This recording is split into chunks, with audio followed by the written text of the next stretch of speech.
අද අපේ ටීම් එකට සෙල්ලම් කරන්න එනවද? වරින් මචං හන්දියකට තේ එකක් බොන්න යමු. ඔයාලගේ ටීම් එකට ඇත්තමද මේ කියන්නේ? පුදුමයි මටත් කතා කරාද තේ බොන්න යන්න. වෙනද උඹලා තනියමනේ තේ බොන්න යන්නේ. ඔව් ඉතින් අපේ ටීම් එකට කට්ටිය අඩු. අනේ ඒ විගන් නෑ මචං. උඹට පඩිනේ. උඹට බැරිද තේ එකක් අරන් දෙන්න? කට්ටිය අඩු නිසානේ මට කතා කරන්නේ.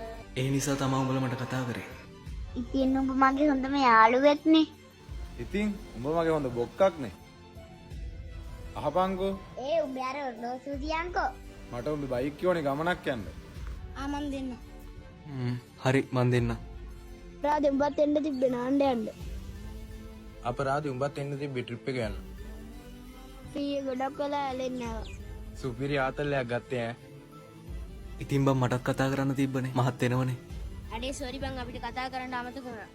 නෑ මචං මං විතරයි මගේ මේ යාළුවා කියලා හැමදාමත් උඹලා ගැන හිතන්නේ. ඒත් ඔයාලා අපිව එහෙම හිතන්නේ නැහනේ. මගේ මොනවා හරි ඕන වුණොත් විතරයි මට කතා කරන්නේ. කමන්නේ මං කට්ටියව තේරුම් ගත්තා. හරි මචං. මං යන්න. මේ ලෝකේ හැම කෙනෙක්ම එයාලගේ වාසියට තමයි අපි ගාවට එන්නේ. ඒ නිසා මිනිස්සුන්ව පරිස්සමෙන් ඇසුරු කරන්නේ.